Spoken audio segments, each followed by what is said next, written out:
नमस्कार, DD news देख रहे हैं आप और आपके साथ मैं हूं शहला निगार। बुलेटिन की शुरुआत करें, लेकिन उससे पहले एक नजर इस वक्त की सुर्खियों पर। इजराइल ने ईरान के तेहरान, खुजिस्तान और इलम प्रांत पर किया हमला। सीमित शहरों में नुकसान की खबर। अमेरिकी रक्षा मंत्री ने की इजराइल के रक्षा मंत्री से बात।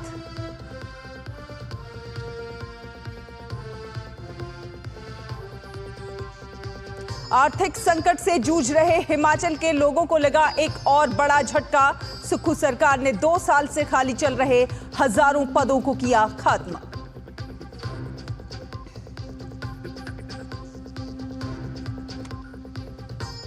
महाराष्ट्र में शिवसेना उद्धव गुट की दूसरी लिस्ट में 15 नाम तय। वहीं एमवीए में अभी तक 18 सीटों पर पेच फंसा। सपा और कांग्रेस के बीच भी दिखी तनातनी।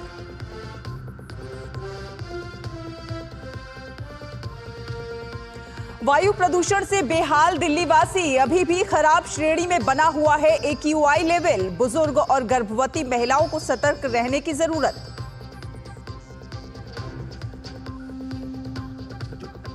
पुणे टेस्ट में न्यूजीलैंड ने भारत को 359 रन का दिया लक्ष्य, तो वहीं पारी में न्यूजीलैंड की टीम 255 रन पर सिमटी।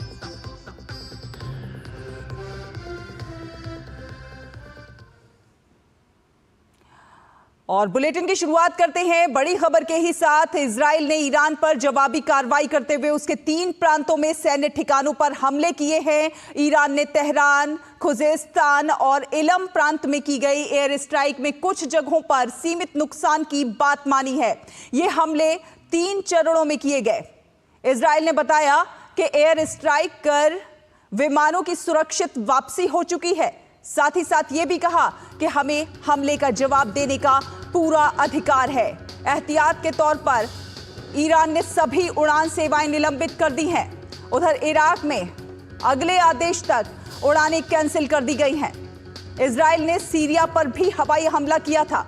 हालांकि इस हमले की अमेरिका को पहले से जानकारी थी। अमेरिका ने कहा कि इजराइल को आत्मरक्षा का अधिकार है और ईरान पर हमले में हमारी कोई भागीदारी नहीं है।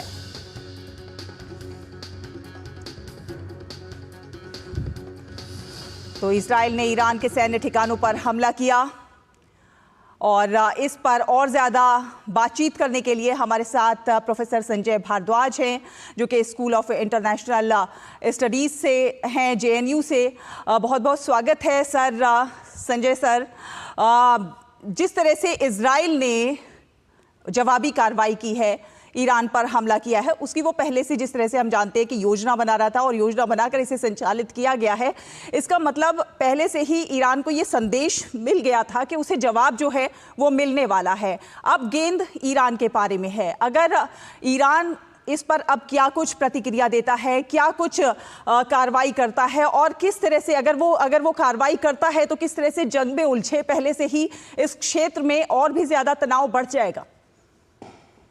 देखिए, इसके 2-3 पहलू हैं। पहली बात निश्चित रूप से कि ये जो स्ट्राइक इजराइल ने किया है, ये लॉन्ग अवेटेड स्ट्राइक था, क्योंकि 1 अक्टूबर को सीधा ईरान ने जो इजराइल के वही आबादी वाले इलाके में स्ट्राइक किया, तो इजराइल इस बात से बहुत खफा था। लेकिन उससे भी बड़े जो कारण थे कि जिस तरीके से कॉन्स्टेंटली ईरान हिजबुल्ला और हमास को हर तरीके का, चाहे वो ड्रोन हो, चाहे वो मिसाइल्स हों या बाकी जो लॉजिस्टिक सप्लाई हैं, जो पूरा एकदम नियमित रूप से समर्थन दे रहे थे, सहयोग दे रहे थे। तो ईरान जो है एक तरीके से इजराइल के खिलाफ 3 क्षेत्रों में मोर्चा खोला हुआ था। पहला, आइडियोलॉजिकली कि जो इस्लाम है वो खतरे में है, और हमास और हिजबुल्ला, हूती, सीरियन लड़ाके या जो इस्लामिस्ट इराक में है, इन सबको मोबिलाइज करने का प्रयास किया जा रहा था। और ये मोबिलाइजेशन एक वर्ग के मुस्लिम्स में, यानी ये नहीं कि सिर्फ शियाओं को ही मोबिलाइज किया जा रहा था, इसमें सुन्नी और शिया दोनों की बात की जा रही थी। तो आइडियोलॉजिकली एक डिस्कोर्स किया जा रहा था कि इस्लाम खतरे में है और इस्लामोफोबिया क्रिएट किया। दूसरा, जो मिलिट्रीली बेसिकली ईरान कोशिश कर रहा था कि जो लीडरशिप है जो मिडिल ईस्ट की वो ईरान के पास आ जाए, और इसमें बाहरी ताकतों की मदद ले रहा था, चाहे वो चीन हो या रशिया हो। ये काफी समय से, पिछले 2-3 साल से चल रहा था। और जो तीसरा बड़ा फैक्टर की जो प्रॉक्सीज जितने भी बने हुए थे, चाहे हिजबुल्लाह है, हमास है, हूती है, इनको इजराइल को कमजोर करने का प्रयास किया जा रहा। तो इन सब बातों से खप्पा था इजराइल, और इजराइल को निश्चित रूप से वेस्ट और अमेरिका दोनों का समर्थन था। इजराइल ने एक फियर फैक्टर क्रिएट किया कि देखिए, अगर इजराइल पे खतरा होता है तो पूरे यूरोप पे स्ट्राइक होगा, पूरे यूरोप पे खतरा होगा। और एक फियर फैक्टर क्रिएट किया गया इजराइल के माध्यम से कि अगर हम लड़ाई आर पार की नहीं लड़ेंगे, इन सबको, प्रॉक्सीज को, और ईरान जो इनको सपोर्ट कर रहा है, जो कांस्टेंट सपोर्ट दे रहा है इनको, और इनकी लीडरशिप को खत्म नहीं करेंगे, तो हम हमेशा खतरे में बना रहेगा। दूसरा कि अमेरिका में चुनाव भी है, वो भी क्रूशियल है। तो ये मौका था इजराइल के पास कि जो इसके मिलिट्री ठिकाने हैं ईरान के, उन मिलिट्री ठिकानों पर स्ट्राइक किया। हालांकि कोई ऑयल फील्ड या न्यूक्लियर जो उनके बेस हैं उन पे कहीं पर भी स्ट्राइक नहीं किया गया, लेकिन ये जो स्ट्राइक किया गया, एक मैसेज दे दिया गया कि इजराइल से आप पंगा नहीं ले सकते, इजराइल को आप एक थ्रेट नहीं कर सकते, क्योंकि इजराइल पे अटैक है तो पूरे यूरोप और वेस्टर्न और अमेरिका पे है। ये अमेरिका ने भी साफ साफ कर दिया। तो इन सब बैकग्राउंड में ये लॉन्ग अवेटेड, अब ईरान कितना स्ट्राइक करेगा, या 2-3 पहलू जो आपने पूछा, उसमें पहला सवाल आ रहा है कि क्या ईरान अब उस स्थिति में है, इकोनॉमिकली क्या उस स्थिति में, क्योंकि जो लॉजिस्टिक और कांस्टेंट सपोर्ट बाहर से आ रहा था, खासकर रशिया से, जो एक मिलिट्री डिफेंस इनका एक अपना एक प्रोग्राम है, उसमें कितना रशिया ईरान को समर्थन कर पाएगा, पहला सवाल। कितना चीन, क्योंकि चीन में भी इकोनॉमिक क्राइसिस चल रहे हैं, तो चीन कितना यूरोप और वेस्टर्न कंट्रीज को नाराज करेगा ईरान को समर्थन करने के लिए। तो ईरान आज के दिन बहुत कमजोर है, चाहे वो मिलिट्रीली हो या आप ये कहीं आइडियोलॉजिकली भी कोई बहुत सपोर्ट ना सऊदी अरबिया से मिला, ना यूएई से मिला, ना तुर्की भी बहुत साइलेंटली, बहुत स्ट्रांगली कोई सपोर्ट नहीं कर रहा। तो जो माहौल ईरान के पक्ष में नहीं है। अगर ईरान स्ट्राइक करेगा तो कर सकता है, लेकिन ईरान को ही ज्यादा नुकसान होगा। और जो अभी लीडरशिप था, चाहे हानिया मारा गया, नसरुल्लाह मारा गया, जो भी, और ईरान का अपना जो पूर्व राष्ट्रपति था जिनकी दुर्घटना में, तो इनके भी लीडरशिप पे पूरा खतरा मंडरा है। कहीं ना कहीं इजराइल ने इस हमले से एक ये संदेश दिया है कि ईरान हर बार जो है हमला करके बच नहीं सकता है, क्योंकि बीते एक दशक में अगर देखा जाए तो ईरान काफी आक्रामक नजर आया है। कई क्षेत्रों में उसने जिस तरह से हमले किए हैं और जवाब में उन्हें कोई जवाबी कार्रवाई नहीं मिलती है, इसलिए ईरान का हौसला मजबूत होता जाता है। कहीं ना कहीं इजराइल ने एक संदेश ये दिया है कि अगर हम पर हमला करोगे तो इसका जवाबी कार्रवाई तुम्हें मिलेगी और वो ज्यादा आक्रामक होगी। देखिए, इसमें दो पहलू और मैं जोड़ना चाह रहा हूं। पहली बात कि अगर आप टेक्नोलॉजी और डिफेंस के सेंस में देखते हैं तो इजराइल बहुत आगे है ईरान के पास उतने एडवांस्ड टेक्नोलॉजी, मिसाइल्स, हथियार नहीं है जितने की, और जितना ऑर्गेनाइज्ड इजराइल है उतना ईरान नहीं है।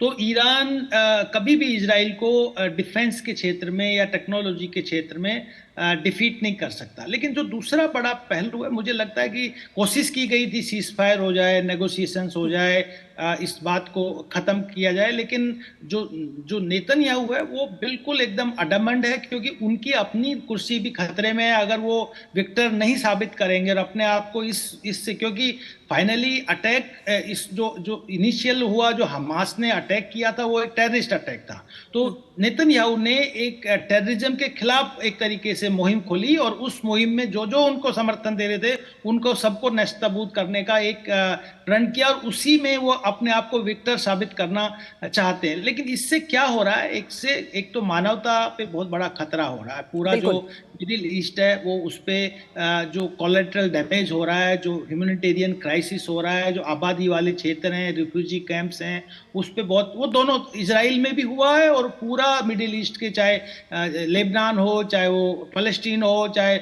अभी ईरान पे हालांकि कोई आबादी वाले क्षेत्रों में नहीं किया, लेकिन ये सब इसके विक्टिम है। दूसरा कि इसका एडवर्स इम्पैक्ट इम्पैक्ट पूरे एशिया पे और जो डेवलपिंग कंट्रीज है उस पर भी पड़ रहा है, क्योंकि एक बहुत ईरान एक एनर्जी का बहुत बड़ा सोर्स है और सबको और लोग इकोनॉमिकली ईरान एक सप्लाई चेन डिसरप्ट होती है, तो निश्चित रूप से जो इकोनॉमिक और डेवलपिंग कंट्रीज की इकोनॉमी है, खासकर जो फ्यूल क्राइसिस और इन्फ्लेशन बढ़ने की पूरी उम्मीद है। तो ये अगर कन्फ्रंटेशन बढ़ता है तो इस पे एक जो ग्लोबल साउथ के जो कंट्रीज हैं जो उन पे एडवर्स इम्पैक्ट पड़ेगा, और मुझे लगता है कि भारत एक सक्रिय भूमिका में एक अच्छी स्थिति में, एक संतुलित स्थिति। देखिए, भारत हमेशा से जो है बात करता है शांति का समर्थक रहा है, और भारत का जो वक्तव्य रहा है वो युद्ध की नहीं बल्कि बुद्ध की बात करते हैं, तो कहीं ना कहीं एक मध्यस्थ की भूमिका भी निभा सकता है।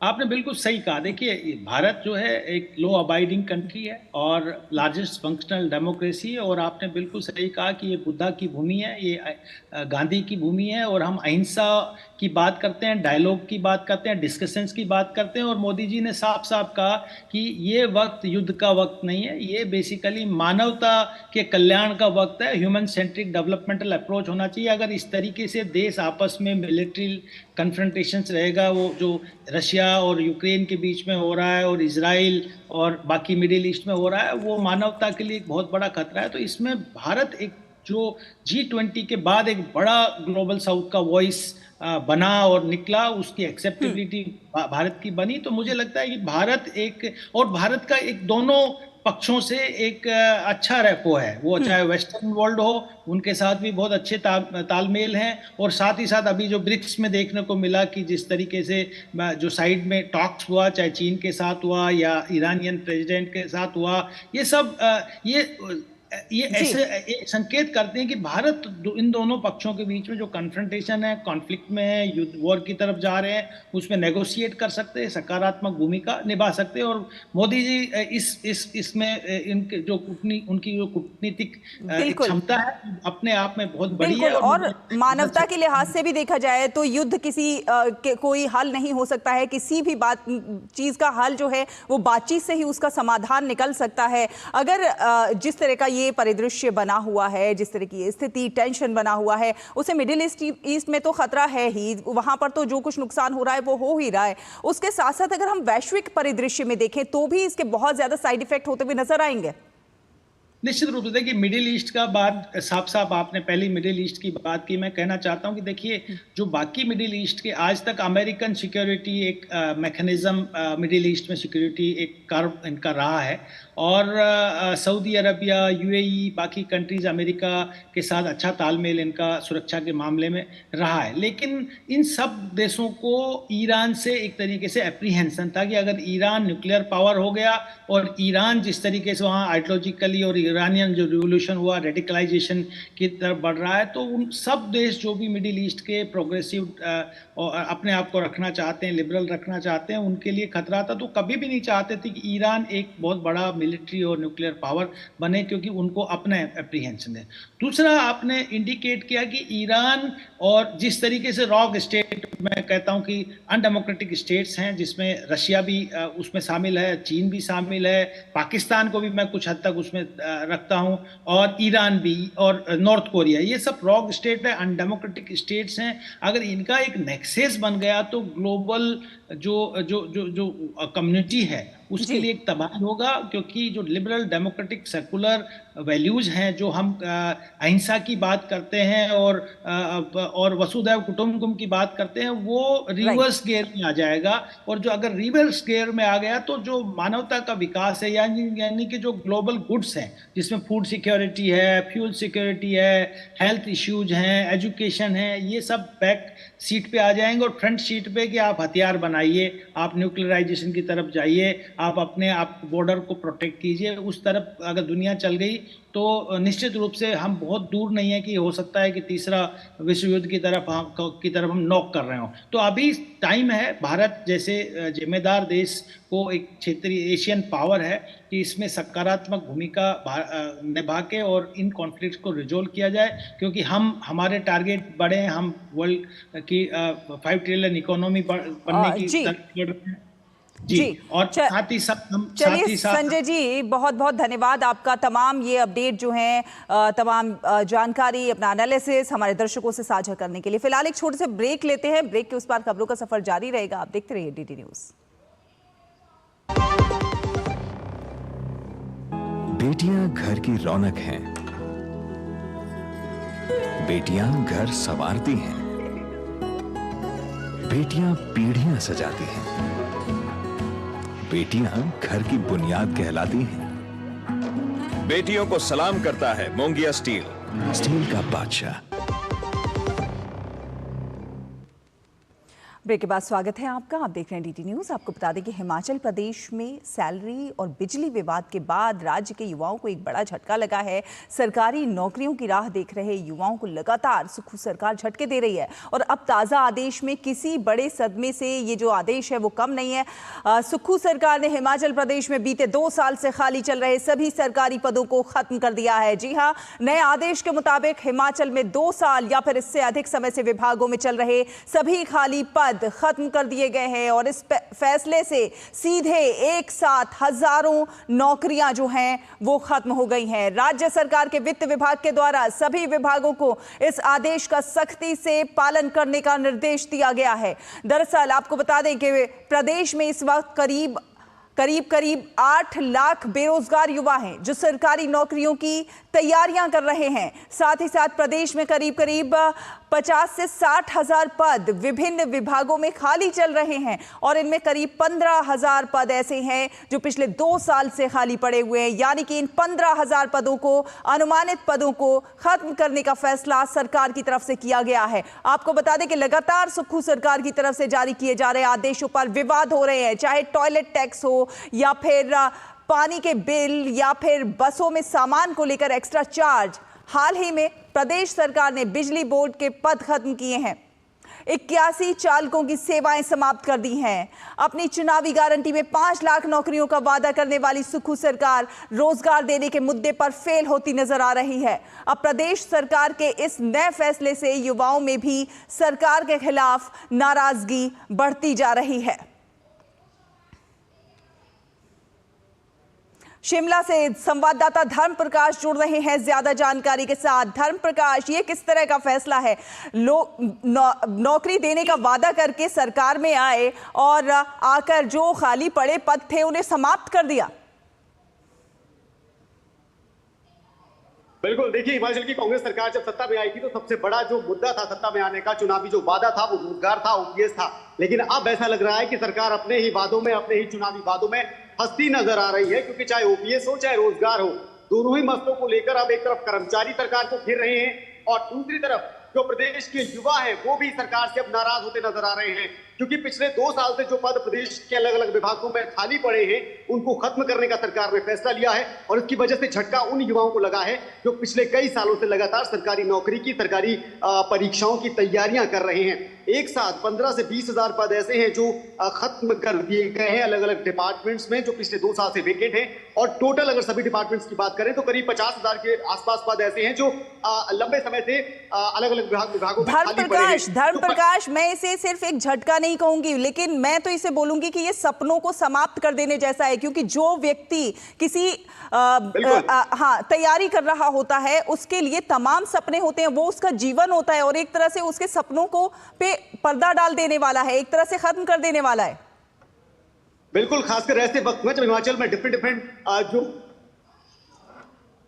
गवर्नमेंट एग्जाम्स की जो पोस्ट है उसको लेकर जो एग्जाम्स हैं वो रिजल्ट जो है उसको आने में काफी वक्त लग रहा है। सरकार ने पिछले कई सालों से जो लंबित परीक्षाएं, उनके परिणाम लंबित पड़े हैं, उनके रिजल्ट अब तक घोषित नहीं किए गए हैं और उन रिजल्ट्स को घोषित करने के लिए भी अभी हाल ही में मुख्यमंत्री ने एक प्रेस कॉन्फ्रेंस की थी जिसमें उन्होंने कहा था कि दिवाली के तोहफे के तौर पे सरकार जो है वो रिजल्ट को अनाउंस करेगी। मतलब ये नौबत आ गई है प्रदेश में कि यंगस्टर्स जो गवर्नमेंट एग्जाम देते हैं जॉब के लिए, उसका रिजल्ट घोषित करना भी दिवाली का तोहफा माना जा रहा है।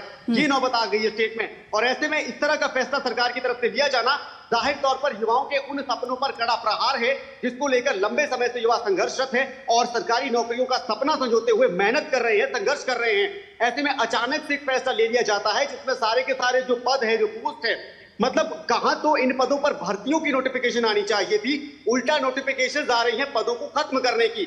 और कर्मचारियों के बिजली बोर्ड में जिस तरह से 51 पद खत्म किए गए हैं, उसके बाद सरकार को कर्मचारियों की नाराजगी तो पहले से झेलनी पड़ रही थी, अब इन युवाओं की नाराजगी का भी सरकार को सामना करना पड़ेगा, जो लगातार कोशिश कर रहे थे नई वैकेंसीज। ये भी बताइए कि आखिर ऐसा आर्थिक संकट क्यों पैदा हो गया, ऐसी क्यों परिस्थितियां पैदा हो गई?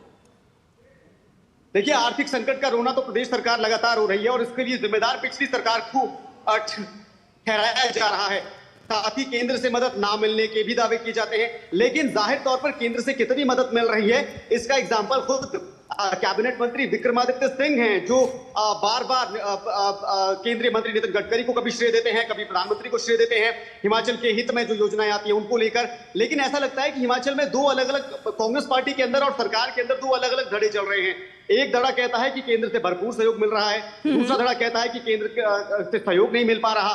तो जाहिर तौर पर इसका जो खामियाजा है प्रदेश की आर्थिक स्थिति को भुगतना पड़ रहा है और मुख्यमंत्री ये बार बार कहते हैं कि आर्थिक संकट की वजह से सरकार को ऐसे फैसले लेने पर मजबूर होना पड़ा है। लेकिन इसके लिए कहीं ना कहीं जिम्मेदारी भी सरकार की बनती है, और खासकर तब जब आप सत्ता में आए ही ऐसे ऐसे फैसले लेकर है जिसमें बार बार आपकी तरफ से ये कहा जाता था कि आप रोजगार देंगे, नौकरियां देंगे, महंगाई पर लगाम लगाएंगे, महिलाओं को सशक्त बनाएंगे, युवाओं को इंफ्रास्ट्रक्चर देंगे, बिजनेस को इंफ्रास्ट्रक्चर देंगे। तो प्रदेश का चाहे उद्योग जगत हो, चाहे युवा हो, चाहे कर्मचारी वर्ग हो, चाहे कोई अन्य वर्ग हो, लगातार सरकार के कड़े फैसलों की वजह से परेशानियों का सामना हर वर्ग को करना पड़ रहा है। और सरकार कहीं ना कहीं ये जानती भी है, इसलिए बार बार इसके पीछे तर्क ये दिया जाता है कि वित्तीय स्थिति को बेहतर करने और हिमाचल को आत्मनिर्भर बनाने के लिए कड़े फैसले लेने पड़ रहे हैं। लेकिन उन कड़े फैसलों की वजह से जो नुकसान, जो दिक्कतें लोगों को हो रही हैं, उनको कहीं ना कहीं सरकार दरकिनार करती नजर आ रही है। और ये कहीं ना कहीं एक तरह से चुनावी जुमलेबाजी हो जाती है कि वादा आप कुछ भी कर दीजिए, लेकिन उसके बाद में जब आप सत्ता में पहुंचते हैं तब आप करेंगे वही जो आपके मन में है, जो आप पहले से सोच कर आए हैं। फिलहाल बहुत बहुत धन्यवाद धर्मप्रकाश इन तमाम अपडेट्स के लिए। फिलहाल एक छोटा सा ब्रेक के उस पर खबरों का सफर जारी है, देखते रहिए डीडी न्यूज। बेटियां घर की रौनक हैं, बेटियां घर संवारती हैं, बेटियां पीढ़ियां सजाती हैं, बेटियां घर की बुनियाद कहलाती हैं। बेटियों को सलाम करता है मोंगिया स्टील, स्टील का बादशाह। के बाद स्वागत है आपका, आप देख रहे हैं डीडी न्यूज। आपको बता दें कि महाराष्ट्र में विधानसभा चुनावों को लेकर शिवसेना उद्धव गुट की तरफ से प्रत्याशियों की दूसरी सूची जारी कर दी गई है। शिवसेना उद्धव बाला साहब ठाकरे ने आज अपने मुखपत्र सामना में दूसरी सूची की घोषणा की। पार्टी की दूसरी सूची में 15 उम्मीदवारों के नाम जारी किए गए हैं। धुले शहर से अनिल गोटे, चोपड़ा एससी से राजू तड़वी, जलगांव शहर से जयश्री सुनील महाजन और कई लोगों के नाम शामिल हैं।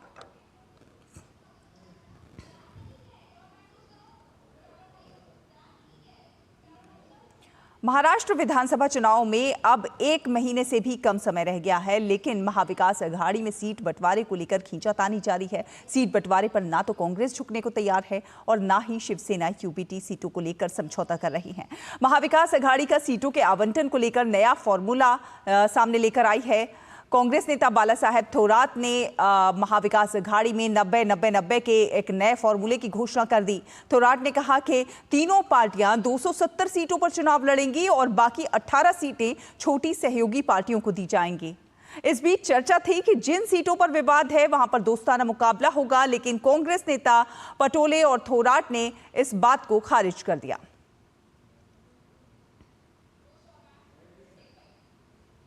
महाराष्ट्र विधानसभा की वर्ली सीट पर मुकाबला काफी दिलचस्प होने जा रहा है। इसी सीट से आदित्य ठाकरे को घेरने के लिए महायुति मिलिंद देवड़ा को मैदान में उतारने जा रही है। महायुति में वर्ली निर्वाचन क्षेत्र से एकनाथ शिंदे के कोटे में आता है और इस विधानसभा सीट के लिए पार्टी उम्मीदवार की स्क्रीनिंग कर रही है। अब इस सीट के लिए मिलिंद देवड़ा का नाम सामने आया है। इस बाबत देवड़ा ने अपने आधिकारिक एक्स हैंडल में मुख्यमंत्री एकनाथ शिंदे का आभार भी व्यक्त किया। हालांकि अभी तक इसकी कोई आधिकारिक घोषणा नहीं की गई है। देवड़ा दक्षिण मुंबई लोकसभा क्षेत्र से 2 बार सांसद रह चुके हैं और वर्तमान में वो राज्यसभा सांसद हैं।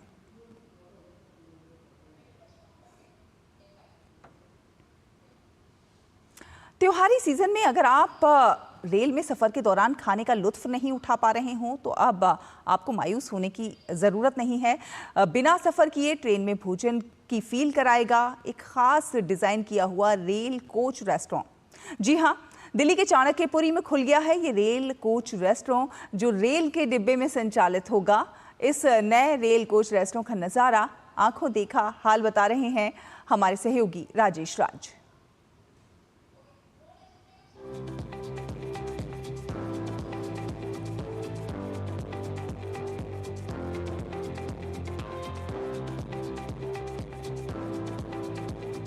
यह जो रेल का डब्बा है ये बेकार डब्बा नहीं, यह रेल कोच रेस्टोरेंट है जिसमें लोग लजीज व्यंजनों का लुत्फ उठा सकेंगे। कैसे संभव हुआ? अमूमन देखा जाता है कि रेल की जो डब्बे हैं जो बर्बाद हो जाते हैं वो कबाड़ी खाने में चले जाते हैं, लेकिन एक हम कह सकते हैं कि नया प्रयोग है कि रेलवे के सहयोग से आपने इसको पुनर्जीवित किया है।